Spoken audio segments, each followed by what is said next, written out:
free Nikes, free unwrapped new items from Amazon, feeding the underserved. These and more activities are proof that Tampa is a loved city, and it is loved by the Love Your City organization that is owned and operated by Crossover Church. You are watching Influence Media, PSI TV, the Netflix of biz brands. And my guest today is Pastor Tommy Urban D. Colonen. He is my guest, and it is one of the many exciting aspects about his brand and the Love Your City that has me having him here with us today. But we're going to focus on the nonprofit Love Your City. Tommy Urban D is an internationally renowned, talented hip hop and spoken word artist turned pastor, to the surprise of many, including himself. Urban D has authored several books, including bestsellers, and one of them is going to make the focus of today's episode. Pastor Tommy's genuine love for those he serves is why the nonprofit Love Your City program exists, and we're going to dive into that today. Many nonprofit organizations would benefit from learning the success strategies of the Love Your City system, which is more than a 501c operation in Tampa, but has a coaching system to train up leaders to make an impact in their local geography, regardless of their organization size. Welcome, Pastor Tommy. Good to be here with you, Trudy. So, which would you prefer to be called? Tommy, Pastor Tommy, Urban D? How do we go forward with this? What do you prefer? You can call me whatever you want, whatever you're comfortable so with. Pastor it's okay. Tommy. All right, Pastor Tommy. So you are a successful music artist and word-spoken poet. You're popularly known in the music industry as Urban D. How did you become a pastor, and especially continue with the leader of Love Your City? Yeah, well, actually, Trudy, I was technically a pastor even before I became a national artist. I've always been an artist, but when I graduated Bible college, I went right into being the youth pastor. I was a youth pastor at Crossover Church. And really by default, rapping, doing my music became my job to pay for me to be in ministry, because the church couldn't pay me like a full-time salary. It was a small church just getting started. And so I could either go get a job waiting tables or cutting hair like I did through college, and I was willing to do that. But my pastor was like, no, you should just make an album and go out and start to do ministry. And so I was like, oh, you could do that? I thought you had to be signed to a record label. So I put my first album out in 1996 independently, another one in 1998 independently. In the year 99, I got signed. And actually behind me on the wall over there is some of my albums over there in cases. And so it's been an amazing journey to be able to do music and at the same time be leading a church that continued to grow and thrive over the years. Almost like Paul as a tent maker supporting ministry. That's what I say. I say Paul made tents, me, I rapped. Fantastic. So considering you lead a church and a vibrant nonprofit called Love Your City, and you help train other leaders, to what degree does your personal brand contribute to the mission, if at all? And specifically, has your brand Urban D positively contributed to the Love Your City, or does the brand not really matter at all? Yeah, I think branding always matters because it's who you are. So it gives you some identity, it gives you some platform, it gives you some leverage in a good way. Because I was already known from my music, for instance, I got signed to do my first book deal in 2007 with the largest publisher in Christian publishing, which was Zondervan. They would have never considered me if I didn't have my brand of my music. And so with me going around doing concerts, and then eventually as I started writing more, I was not rapping on stages as much. I was now speaking. That platform of my music and brand, it translated over to like, hey, we have started this nonprofit. We want to help other churches do this as well. People already knew me from my brand, like, oh, that's Urban D. He's the guy that raps, that has that church. He's the guy that does a conference called Flavor Fest. He has this new resource out. Let me check it out because I'm already familiar with him. So branding can definitely help. Now, branding didn't really matter to the people we were serving. They might have not known who Urban D was, like people in the neighborhood necessarily. I mean, some of them might have. But for other people that we were able to attach to it, to resource and serve them and help their church do it, it definitely helps. And I'll say this about branding. Our church really got a national platform because my music had a national platform. People were finding about it that, oh, he's a pastor. Oh, let me check his church out. And so every weekend, there's people that visit our church. We have first-time guests that watch us online that used to listen to my music or have one of my books or, you know, follow us online because of that. And they came to Florida on vacation. They're like, oh, let's go to Urban D's church. In fact, I think you're more known as Urban D than Pastor Tommy. So in some circles, in some circles. Okay. So Love Your City, as I understand it, is actually an outreach of Crossover Church, which is in Tampa. I think you have another location in Atlanta. Yes. Since Crossover Church was already a 501c, why start another 501c under the brand of Love Your City? Yeah, that's a great question. So we did that basically under the advice of a lot of different people that we look up to, that mentor us. In addition, I've sat on the board of the Innovation District here. It's in Uptown. It's called Soaring City. And so me sitting on the board, being chairman of the board for a season as well, it's a lot of other like CEOs and people that are in executive positions. And many of them were donating towards Love Our City, the big serve week that we do. They would get their logo on the back of the t-shirt that everybody was wearing. And so Love Our City's been kind of a signature event for the Uptown community, and the business community gets behind it. So I asked the business community, we were thinking about starting a separate nonprofit. I said to them, I said, guys, would it be easier for your company to give towards this or other companies like yours if we did a separate nonprofit? So the check isn't being written out to the church, it's to this non-religious nonprofit that's kind of like a neutral entity. And they were like, oh yeah, absolutely.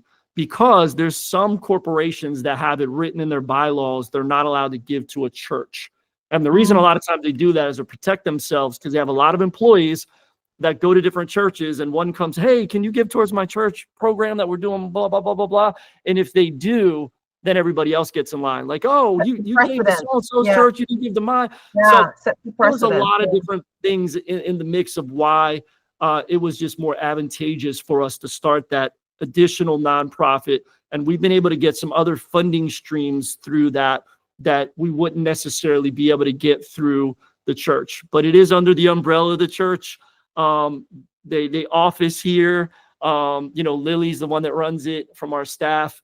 So she has an office here. We obviously have supplies and storage and all that stuff here. And a lot of things are operated here out of the church for free. So obviously it's a hand-in-hand partnership.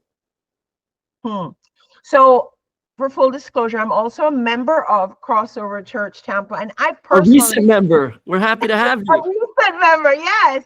But in that short time, I've personally been impressed by the reports and the footage, which is great. You guys share the footage with the congregation of the impact of Love Your City.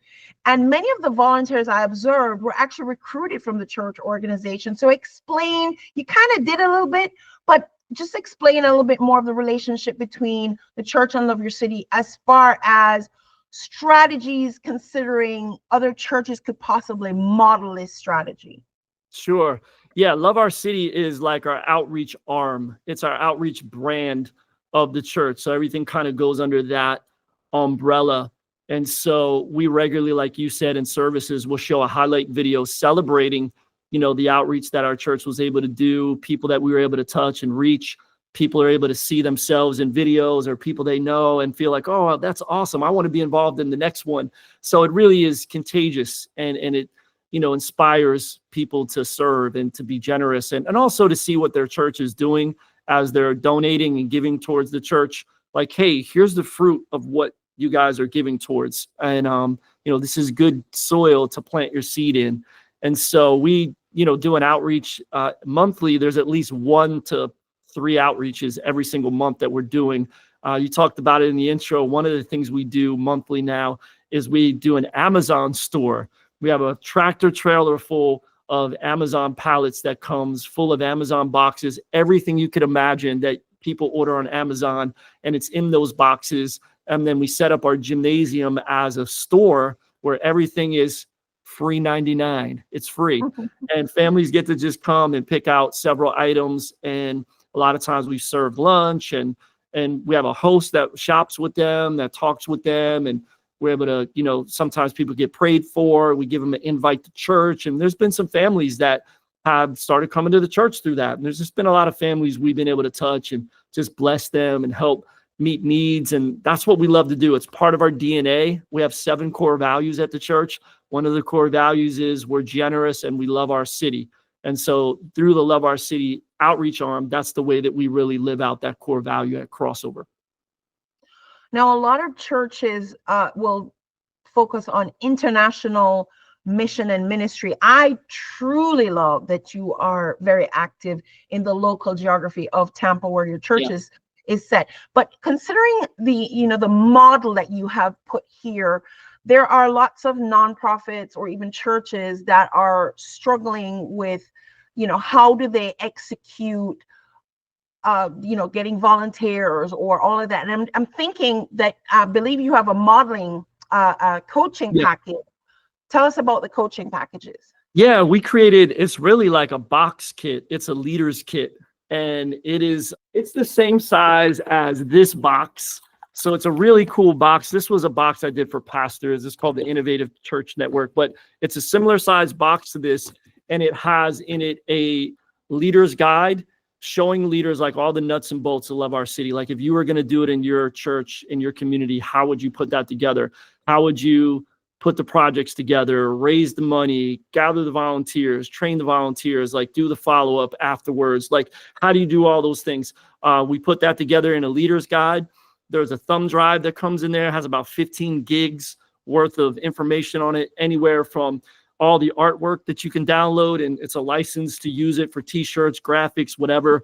There's small group videos that are in it as well, so small groups can go through a curriculum. I did a book, a 30-day devotional book, how to learn to love your neighbors, you love yourself, like Jesus said. So it's really getting into the theology of it, not just it's this one-off serving thing, but you're really learning like why I should do this and make this not just an event, but a lifestyle. There's a fundraising guide in there.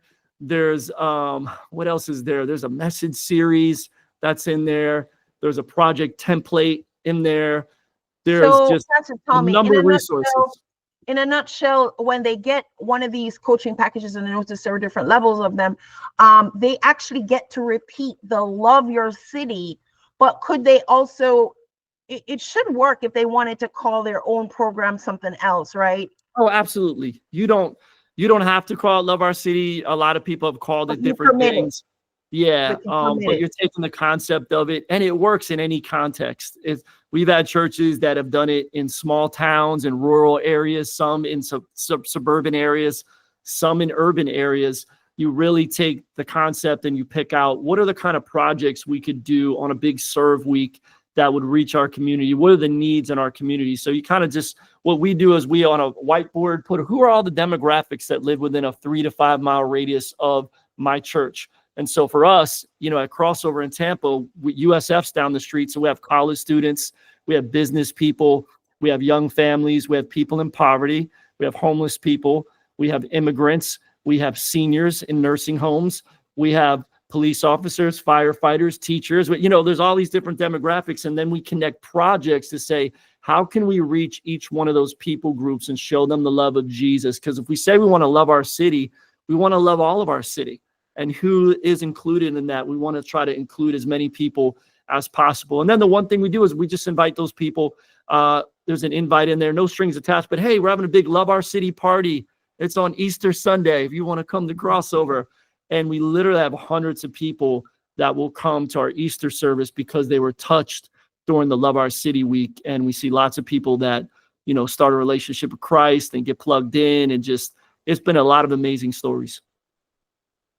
So in your kit, there is a book, as you referred, and the book is available through your favorite bookstore. I purchased one from Amazon, so I got and read your book, and I really, really loved it. And part of it Thank you. is, I know it accompanies your coaching program, but I felt like the book was a good standalone for someone who just, just wanted to buy the book. Yeah. So I'm inviting listeners to consider getting the book, even if you are not looking to start a Love Your City program, because it really is a good standalone book, especially if your organization, let's say you're a for-profit organization, but you are also what I call a community conscious corporation. Maybe you want to have small projects or something. And I believe the book, if only the book, still is useful towards that. But you mentioned in the book, Pastor Tommy, you mentioned stacking the heavenly net worth. You mentioned stacking the heavenly net Yes. worth. Yeah. And I know that a lot of people are ready to make the effort to stack their earthly net worth. Yeah. But that is temporary value. So I love this concept. And as an entrepreneur myself who believes in community, and I just wonder, for the sake of those who are trying to understand this, building profitable systems, how does that stacking the heavenly net worth speak to the nuance of work as an outpouring of faith versus buying our ticket to heaven? Yeah. Well, if you have a relationship with Christ, you already got your ticket to heaven. You don't have to worry about that. But if you have an authentic relationship with God, then you should have receipts. There should be fruit to that. People should be able to see that your life is different. It's changed. You're set apart, right? That's what the Bible talks about. And so if you are set apart, you're different, then you are going to love your neighbor as you love yourself. And as you do that, like you said, we stack heavenly net worth. And we always think about investing. You said it. I quoted you. You said yeah, it. You quoted me. You reminded me of that concept I talk about. And what does that look like for us? We don't really know, because we can't see, directly into the afterlife. We have stuff in the Bible that talks about it. And it says, store up your treasure in heaven, says that in the Bible. But what does that look like exactly? I don't know. But I like to always tell people this. I think God doesn't let us see all the details, because if he did, we would mess it up. Because what if, Trudy, we could go to heaven.com and you can log in like Trudy Bierman and PSI and, put your password in, and you could see what is my heavenly net worth today? What's the amount, and okay. And then you go out and do Love Our City, or you serve some homeless people, or you help somebody, or you buy someone lunch, or give someone a ride.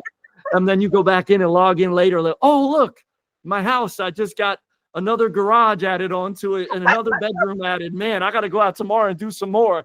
And we would just get caught up in trying to do it for what we're going to get. Versus, I think God leaves it a little bit elusive to just say, hey, do what you're supposed to, and there's going to be amazing rewards in eternity. Yeah. Agreed. So, we're talking about impact, we're talking about results, and sometimes some people see it as a flex to share or to show the results and the impact. But the Bible does say, and we both believe, that faith without works is dead. And work is actually a measurable output most of the time. So share some of that impact that Love Your City has had in the geographic region of local Tampa. Yeah, first off, let me say Matthew 5:16 from the Bible says, let your good deeds shine out to all men, that people will praise their heavenly Father. And so we want to celebrate the good deeds, not in a bragging or boasting or flexing way, but in a way that people will say, wow, like our theme for 2023 and 2024 at the church was rebrand, to change the narrative about the church, because a lot of people have a negative mindset about church. Like, oh, church, they just want your money, or church is this, or they have bad motives, or everybody's fake, or, they're judgmental, all those things that people think about church. So we're like, man, we want to rebrand the bride of Christ and show people like, man, the church is here to serve people and love people. And that's the heart that's, behind Love Our City. Like, we want to serve our neighbors and let people see that. And then, at the same time, celebrate people that serve. A lot of people serve for the very first time out of Love Our City. And for them to be part of something that's bigger than themselves, man, that's something to celebrate. And when you see the lives change and the people helped, and you see the look on a kid's face when they open up a box and they got a new pair of sneakers for school, which, by the way, we used to do backpacks every year. We did that for 15 years. We were one of the first organizations in the city to do backpacks. Nobody was hardly doing that years ago. Now it seems like there's so many people doing it, which is awesome. It's great, but it's not as big of a need as it was before. And so we began to pray last year and say, man, the backpack event we're doing is not having as big of an impact. What else can we do? We know families still have needs. And, you know, we're the sneaker church. I'm the sneaker pastor, right? I wear sneakers all the time. I'm a sneakerhead. And so I wrote a book about it, Got to Be the Shoes. So we said, what if we gave every kid a brand new pair of Nikes? And obviously for a parent, that's a much more expensive item than a backpack. You can go to Walmart and get a backpack for $15, $20 with the supplies in it. You know, but sneakers, a good pair of Nikes, that's going to run you probably $100 or more. And so we did sneakers this year, gave away 250 pairs of sneakers. And man, the looks on kids' face. And when they got the backpacks, they were like, yeah, cool. But the sneakers, like every kid, I was by the door, like, show me your shoes. Because we had different ones. They're like, oh, they were like so excited to show me, big smiles on their face. They're like, you know, could go to school with their head held high. Like, man, I got a new pair of shoes. Kids are not going to bully me, make fun of me. I got a good pair of sneakers.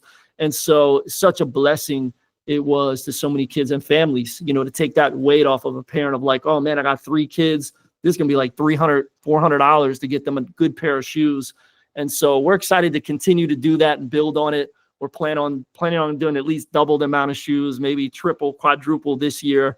And God's definitely opening up some new doors of partnership. And so it's fun. We love doing it. So speak to leaders about leaving a legacy impact on their local community. Not necessarily just the nonprofits, because I think that's their heart and that's why they do it. Speak to more of the for-profit organizations about leaving a legacy and an impact on their local community.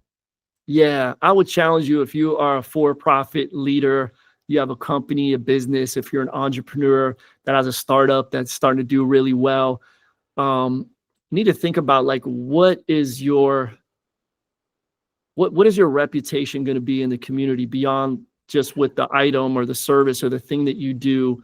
Are they going to look at you and say, man, that's a good company. Those are good people. Here's another thing for you to think about. I'll say to the leader is that anyone that's under 40 especially is thinking like this. And you've probably realized this a little bit more over the last few years, but millennials and Gen Z have challenged their companies and say, what are we doing to give back?